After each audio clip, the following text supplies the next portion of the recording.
Yo what's up ប្រិយមិត្តទាំងអស់គ្នាជួបជាមួយពួកខ្ញុំបាទ team DCT នេះហើយថ្ងៃយ៉ាងដែរមួយយើងមកលេង horror game ជាមួយនឹងខ្សែមុនហុំលាគីបាទអើយតែពីរនេះពូម៉ាខ្ញុំទេបាទចាខ្វាយខាត់ពេលយូរយើងចូល game play ទាំងអស់គ្នាតោះអេយូនេះខាត់នេះជួយ game នេះទីហត់កើតទេអូយaiដែរអត់កើតដល់ហ្នឹង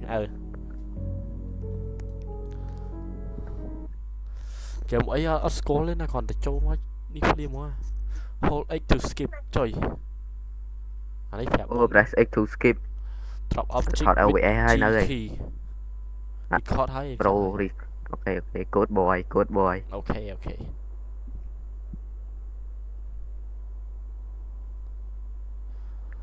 motherfucker beware of flying object what the heck they are watching you oh no oh no trời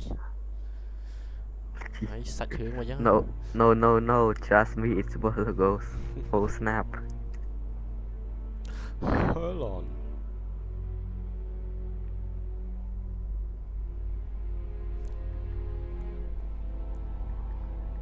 chui how to win that game bro cho du mấy tông ban mà phải bay à be quiet when the devil is nearby rồi or fire of flying object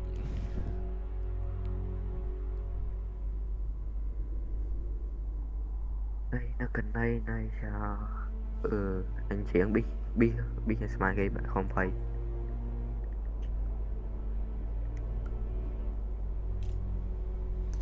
they are watching you what's that sound was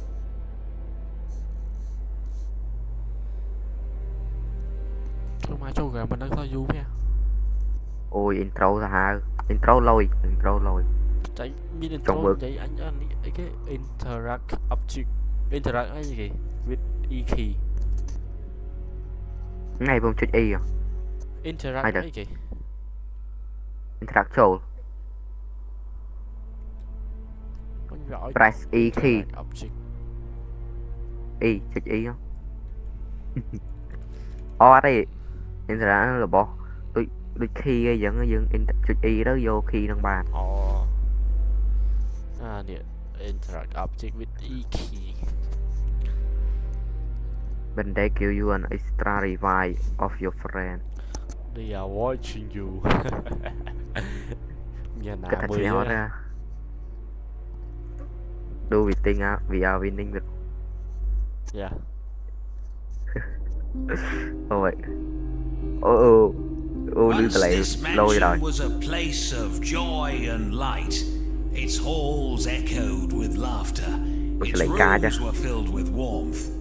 But one fateful night, darkness took everything. A mistake was made. Greed took rot, and a curse was born, binding its spirits to eternal torment. Legends speak of a creature born from the curse, roaming these halls, an entity of rage guarding the path's darkest secrets. The curse can only be broken through forbidden rituals hidden in ancient books scattered across the mansion. Now you are the chosen one, drawn here to uncover the truth and face the darkness. Will you break the curse or become another shadow in these halls? The choice is yours. Sạch hướng em một bia cho tua cái men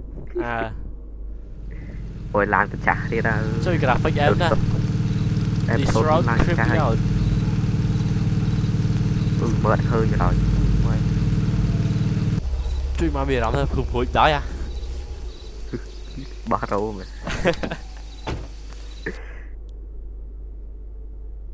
my graphic mà con thon graphic ấy mà con á around progress we are talking from here we are walking from here alright let's grab our flashlight press flashlight to turn right on click your flashlight okay right click didn't know you were that afraid You were afraid of that that. Ồ, à phía này class ngợt mình. anh khai nghịch à thôi dạ họ cái đấy vui hột liên ca rồi ấy cái rồi này Trên coi ai mới khỏi nó. có chút control Control của bán C của bạn. How đã bật tớ gọt cái ta bảo slow motion oh noise can trigger như vậy check anh ghé check được shift mình đôi kém ghé biết đôi ra sẽ cái lưu sẽ lấy tới view mà sẽ lập dương rồi oh hay đây mới hướng nó thôi dạ sát đấy bấy mà vậy tích bị chật ngột mình chọn check shift à check shift đau gì chắc giờ rồi mà dù nghe how to win this game chứ cũng hay mà đéo mai không twist ra không thì mà tới nẹo chơi Sky mình Sky rồi sao Sky nó sắt đi ta Sky nó lừa nó vì lộ bị họ ba này rồi sao mình đa gì với cái control rồi you did shift control on ok trời ê thấy là lư sùng lên cho lái này yeah for real bro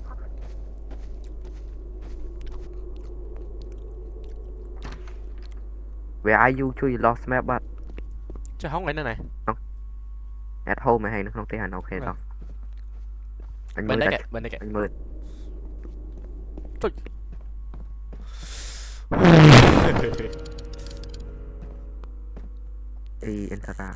interact you cannot carry the battery so how do I carry it đây lại lẹp luôn ok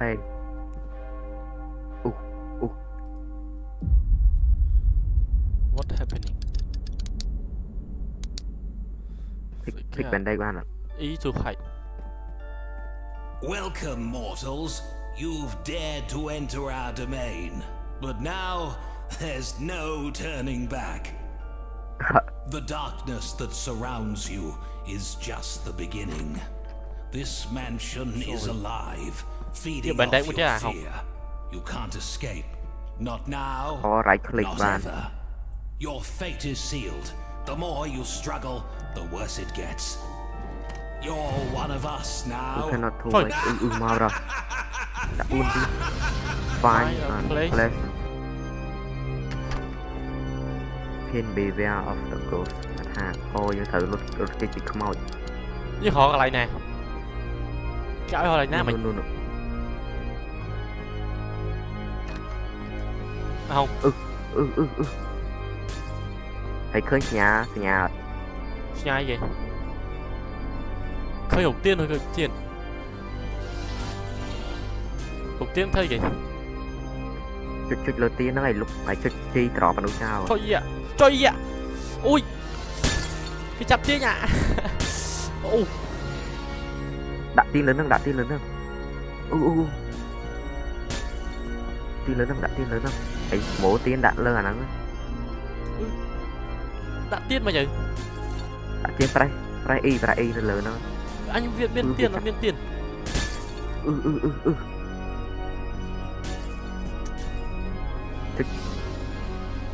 đấy chút drop chứ nhá bên đây anh lại cháu con ăn thua bên đây tôi bạc một cái nào tới đấy vừa đã lửa đấy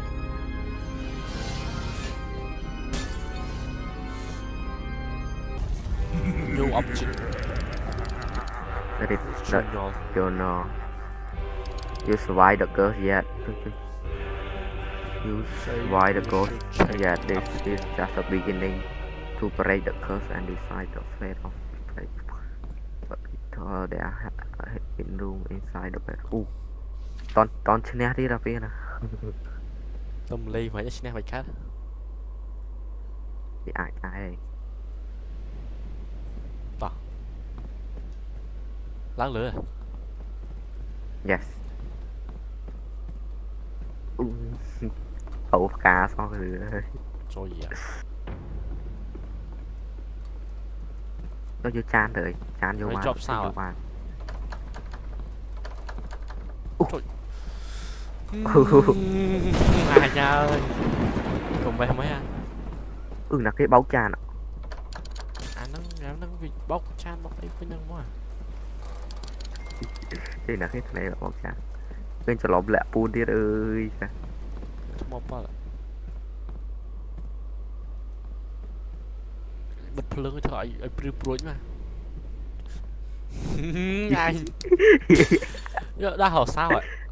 Đây ranking rồi. Chọn sao? Sao chan? Chan đi châu bàn ạ. Bắt cho một cái đi. Được không? I hear melody. Trời. Trời.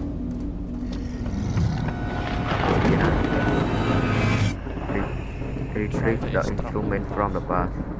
Nè, mà tập tân Okay, nè. tập. Nè, tập tân nè. Trái thơi kia mình. F. Retreat. Pin the base. Nè là vai cái nè. Sticking your head in there. When When it's your it's your turn, you turn, need to play. Need to play. Trời. Oh no. Press F key when it's your turn. Okay.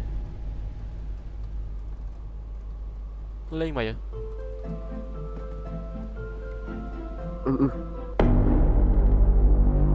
No. Lên mày à? Ôi, AP bên này, AP khơi nó khang khổng này thử chích F lươn. Cái không. Gặp pin. Anh châu lại buồn à.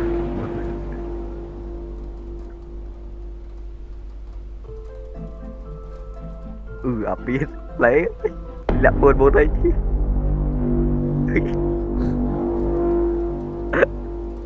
Rồi stay out there rồi. Check bây giờ. Press F bây giờ.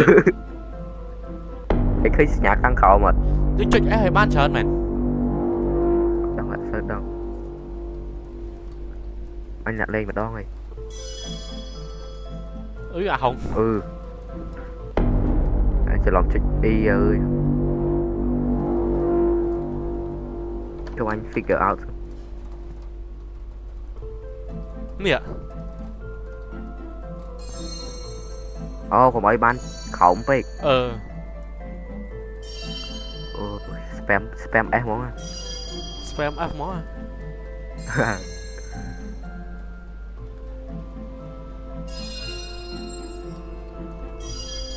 Chẳng sao hả nhớ ơi. Ôi kìa. Thế nè xong. Anh chịu ít cá đây mà mình. Đây nè. Đi phải gì nè. Thôi hơi vậy. Sao? Sao? Let's go bro. Unlock the bedroom.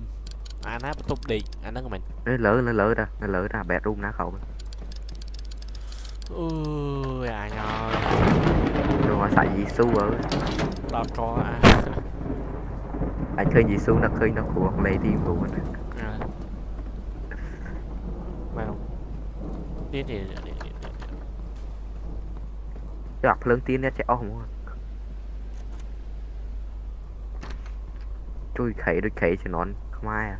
Ai muốn ghê. Thật đi bé nó ấy kia. He is your best friend for hunting experience. Chơi best friend này nè. Bục lùi. It's need a handle, of course it does. Start searching. Should be close. You need a handle. Đó sẽ kia. Nè. Cũng handle. Rập cái canh đi sao nữa.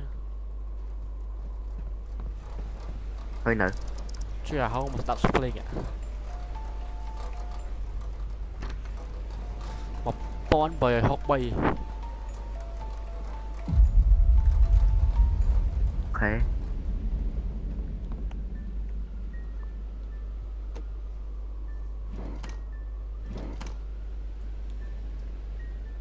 Chứ nó drop mình. Chứ cái drop à không? Đôi chìa chi. Hay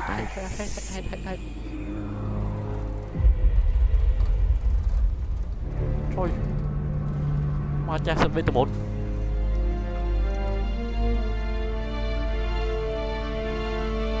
không cho mà chỗ kia này chọn ban không khé no snap anh một rồi oh I'm so cool bro cho đại học có khơi nhá hãy than thử này ở đây tao thì không phải hay giờ mình đã hết đi luôn đấy và túc sừng nó sừng nữa à và túc sừng tốt ngặt chui hôi rồi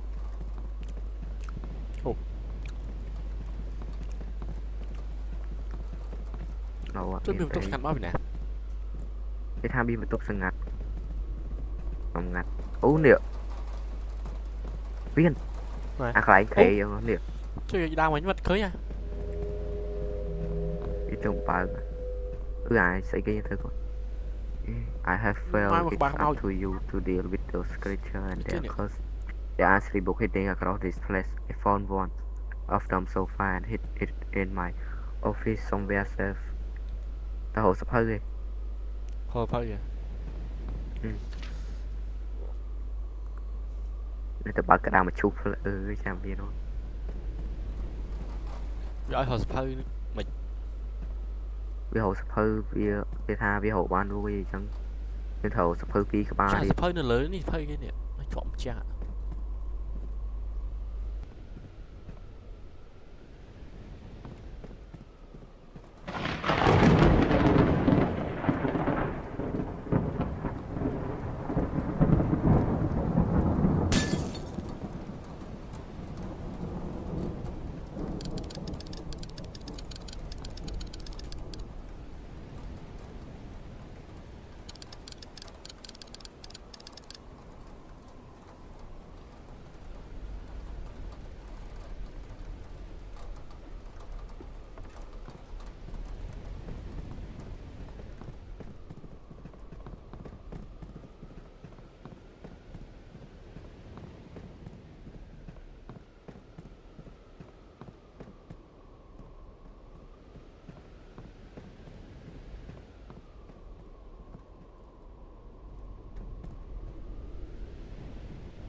chui nhót in the on the desk.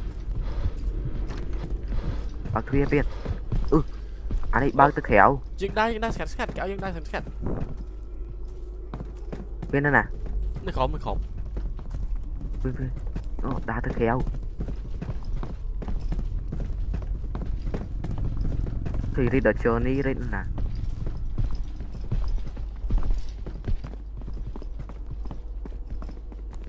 Chui.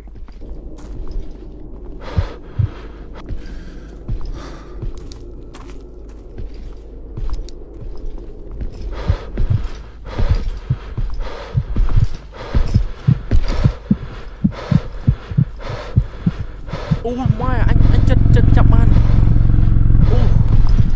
Đang bên. Toàn. Bên đang. Bên đang.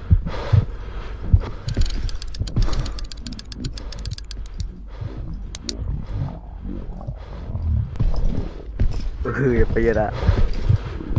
Đợt nè. Không chụp đá. Chúng ta là move. Ui mày. Đừng vào máu. Khơi anh mình. Hai vơi bên đây một cái vậy.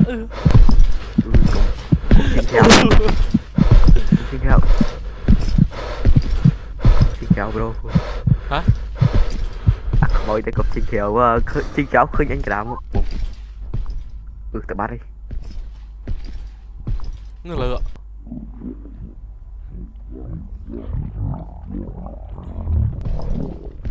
Tính nó bro. Chụp. Flashlight anh thời ca battery rồi. Nó lỡ. Ngập. Ôi cái bác này bị lập hơi chưa.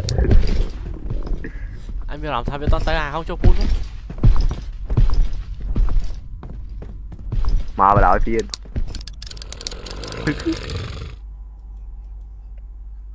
Chú à nó tới này. Bên tên nó chăm tên nó.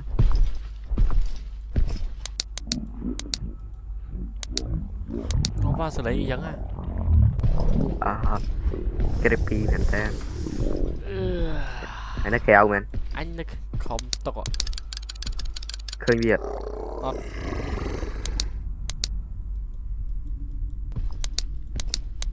Anh cho hin bao lương nha phải đó. Kìa bro.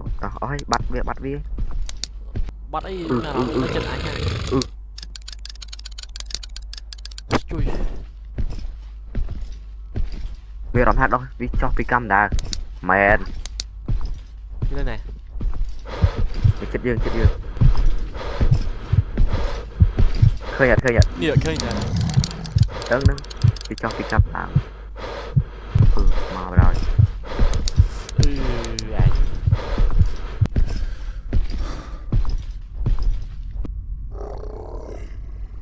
Bắt này. Nờ. Chui cái bên tới rồi. Mày đơn dương luôn. Tôi ngọt giống mà là hai viên nó chết dương này. Đây chân anh cả. Đa máu.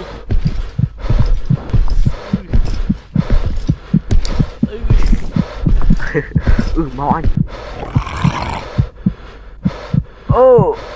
Đây cái ngọc bắt à? Shoot này bro. Đây. Anh vẫn ngọc bắt đấy.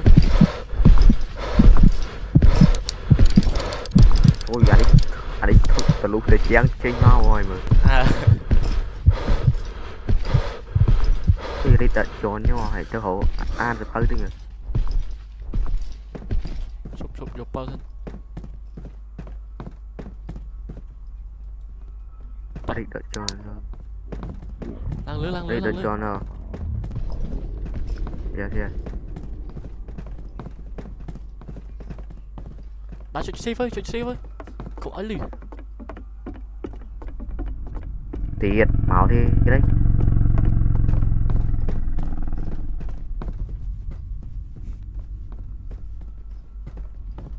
Địa. Trôi mà làm thu tia. Nâng mình. Hai đằng ấy. Mấy này. Mấy nè. Oh shit.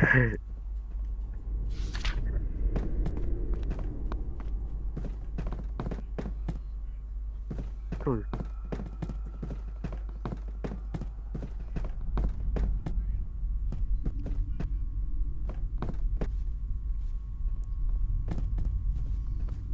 Ui nè nè. Đúng à bên nó cái ơi trên khèo cho ba nơi khèo với anh bán sao nó khèo À và hả mà tại xã tranh mà.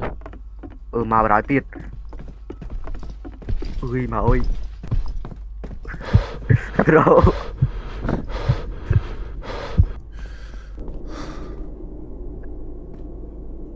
Biết nữa này.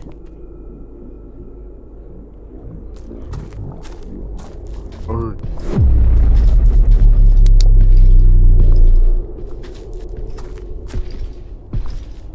tao quên gì tao tao viên đa khéo nữa khéo nữa Anh thấy rồi vậy nha. nè play kìa Nè. đi mẹ play rồi mấy thế đi xe đá rồi đấy À chạy đá Họ. đá. họ ngon lắm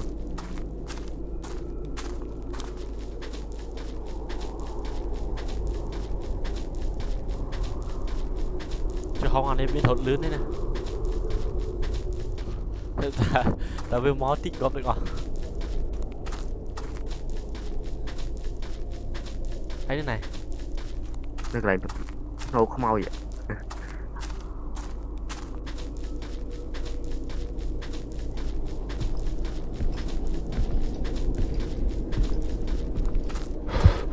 Mau.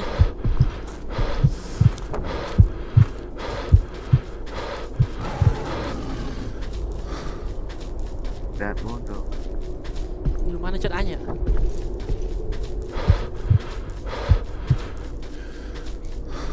nó nè Anh nạp play trên mình á. Play với đây không thể. tôi gọt một của ta hay Hay thế này. nơi một nhưng không thể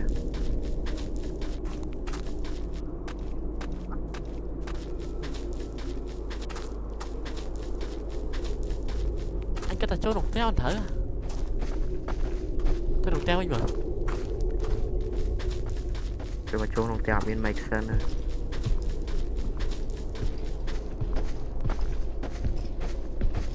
Cái ta biểu máu không?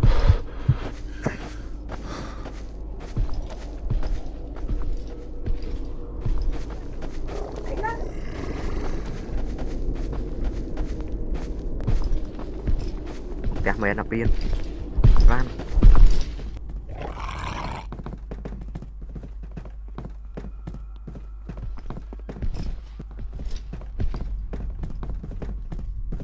Bóc chan với chứ mà. bầu cha là được cả đầu màu Mình tính mau vì anh bóc chan nó còn nhiều màu.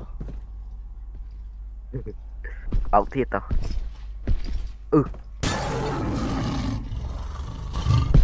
Mau hẹn. bị khơi nhảy gì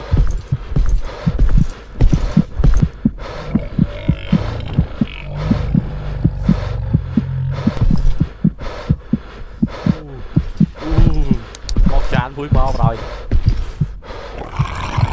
và hai phía bị lư tam sẽ lấy Thế cả năng vượt khơi rồi. Chứ còn bạn cái ai nhưng đa scat rồi. Tích men này. tao đây khá gì vậy Ủa nhưng bao bao một ngày như ở đây vô này. Không máu vậy không? bro Đoạn phần đây chứ cùng ấy lưu sầm lên, cùng chơi với lưu sầm lên. lỡ bro pin Ai. cái bầu cha này đâu mình đỡ rồi Đá mó.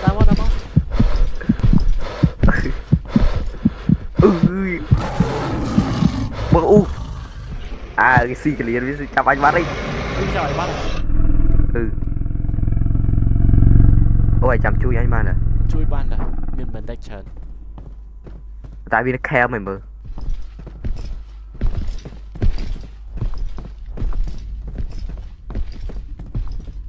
anh đá phải shift mình nha xăm chưa Nước này.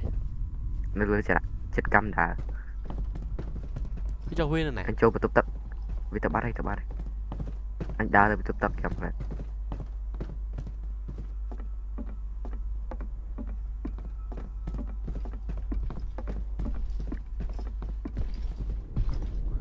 nắng ơi vô là cô gặp bác Chung mọi nó chắc còn biết đặt bàn tay cái trần mọi nó Việt chết đạp men đó trời chúng khả năng lấy cho nó lên nó đá đi than nơi lửa tộc như vậy mày nói là cái cắt luôn này với than nó lửa tọc ừ trời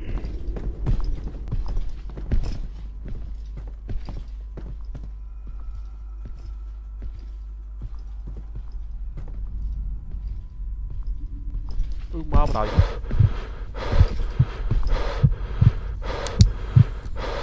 phải một slot anh kia ra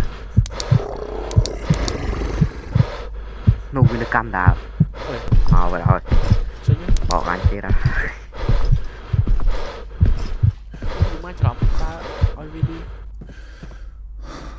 mở một cái con phone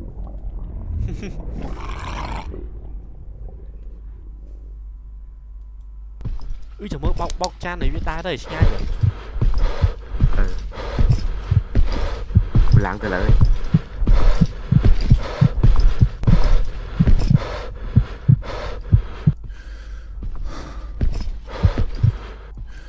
chan vô mà trời ha chan đi vô mà giờ nè chan được tông nè sự đăng đai bắt đi to nơi ấy mình hả nơi lừa nơi ấy mình nơi lừa nào mà cho máu thì kia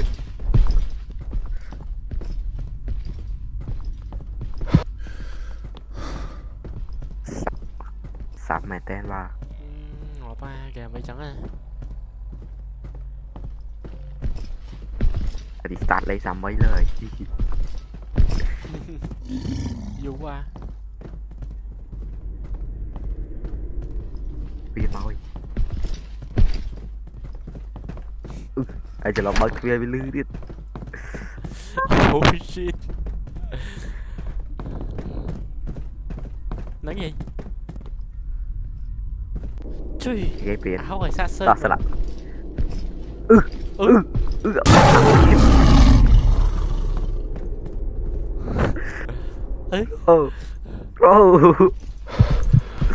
bro bên đây một đang mày ai bây giờ có hôm anh cục chan lấy bây giờ trong đợt vì đã bị mau rồi anh có một túc mà cháu bây giờ có mày lên anh nhá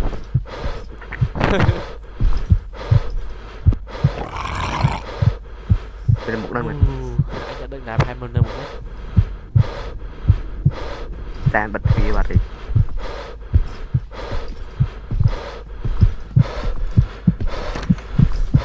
bị mỏi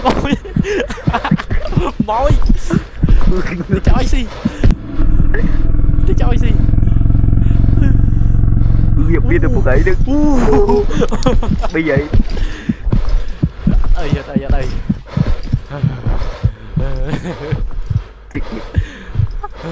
ai first time với người dân bây giờ anh phải à bây giờ tục khá là đừng lấy án đừng đá đi lăng lửa tao tôi chăm lại bây giờ điều với bay đất mưa cắt ăn lại đứng cháu mưa gì thun phải à ấy nên cắt cháu thì cũng vô quỷ lần vô quỷ là phát điêu chụp tụi đi tao ăn cho không ăn không nè nè mày nè ơi the secret is hidden in the color of the light on the painting. Use power of the camera, solve the puzzle and unlock the drawer. nó nè nơi ạp tục kia ạp toàn bay còn làm lửa má làm Ó nữa lửa lơ à. ừ Xài mỏ tía ra. ở đây kì làm mất hai tao bán đây mà tao À phần này. À ót phần này. check the camera oh no à nó ngọt này you need a like land Demon power is a sacrifice in the curse book. thời ca sẽ kia nọ Thời ca. thời ca collect lên xây nọ Oh land. Land. Land anh khơi được lệnh. à khăn kho mà địa lên nè địa Mồi biết. Mồi. biết nữa nè Ai nó không.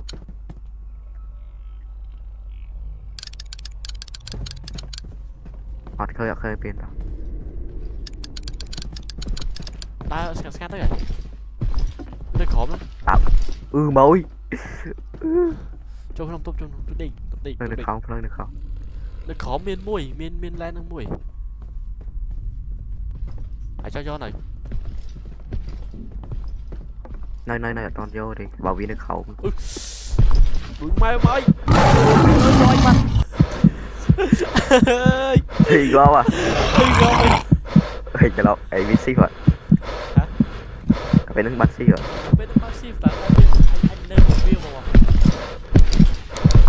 đã mà được W rồi. Xong. Copy điện. Ta bắt rồi. nó nó khó mày Có thể nó có nên lớn đây.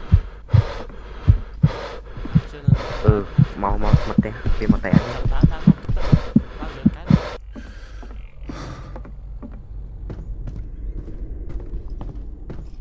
ta không tự mất Flashlight. Anh off flashlight. không mấy miên mùi Mau anh ơi.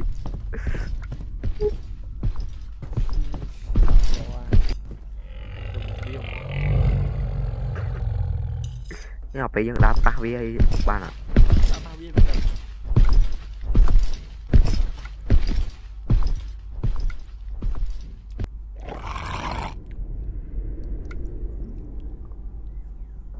Thôi mà đi ọt nâng mẹ. Việt tại ọt trinh mẹ này mới nó đỡ đăng tiết.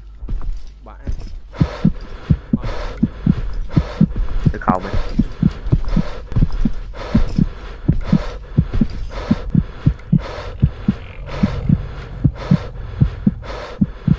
Để bạn ơi.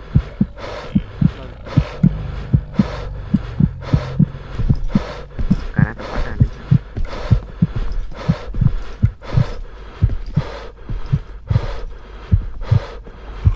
Không. Bạn đi. Cái viên lấy đẹp buôn mà có phí dọc đi học tới học chặt tên lúc. Sigma.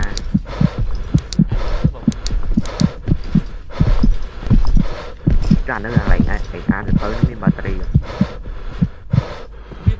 Đấy. cho mà bắt đi Anh đã xịp là hổ ra thì lấy kia nó xịp mà. cho mà đấy bên này kéo đi anh nên tôi tặng ạ chơi nhỉ cho mà Khơn chơi ngày chui khi nó bắt tục ra. Yo let's go vào đâu về khám thế. oh yeah Từ vô lên nuôi tiếp vẽ lên.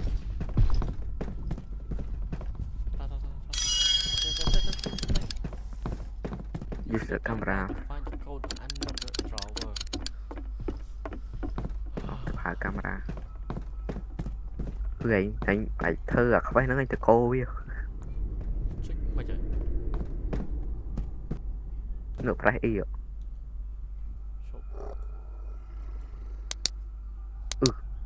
Anh chờ lòng.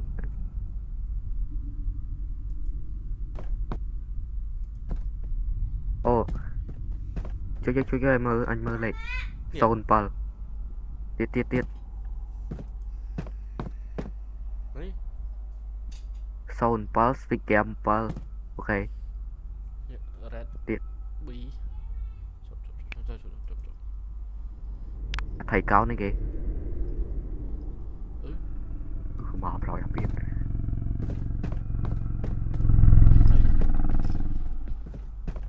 tiết mình pulse lần pi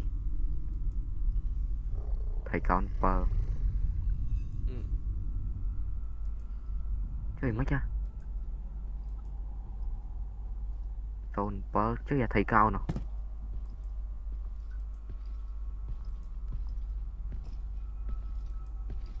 liệu nên này thầy cao soul ở đây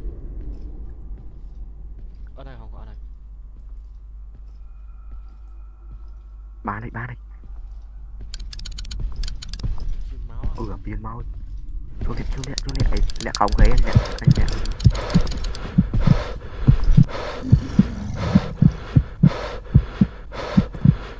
lẹ không ghế này ui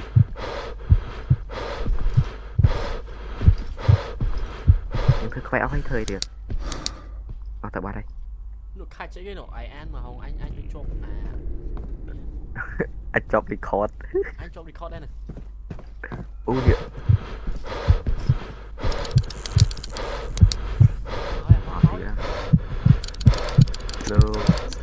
hello máu ui go to the return room and do the first return with cosmo return ấy kia bà haiประตูsau máu chết ui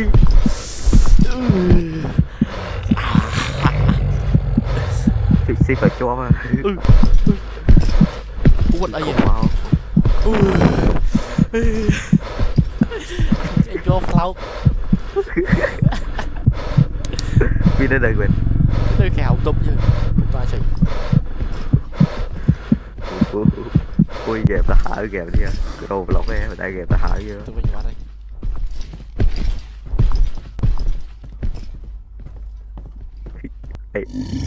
lấy món từ đó đưa một thuyền triple kill rồi ý double kill không không tốt đâu phải bên đây khảo tụm đó kì nè AP viên máu nè không khế nè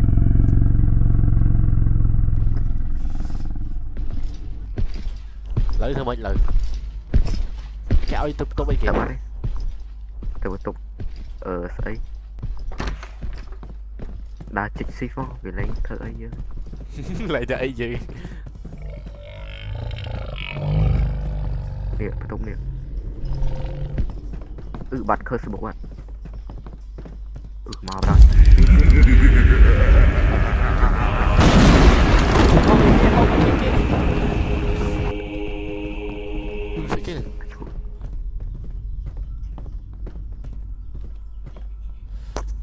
I found myself in the basement while running from the devil. I left the curse book or the table in the basement. Basement nó ấy kìa. Đây nè. Bị tụt khổng đây. Bị tụt khổng đây khi nó kéo mà nhở.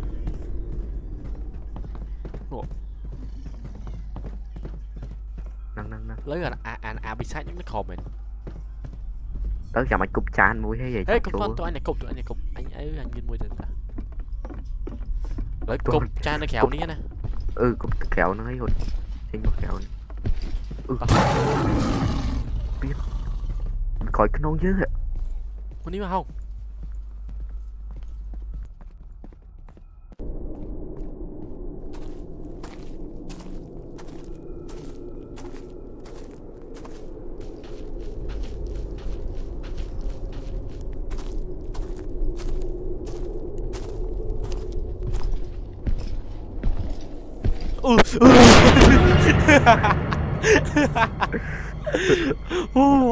Mai ơi lấy sao vậy địa kia đối tật lên trên không no no cái gì thưa mày ê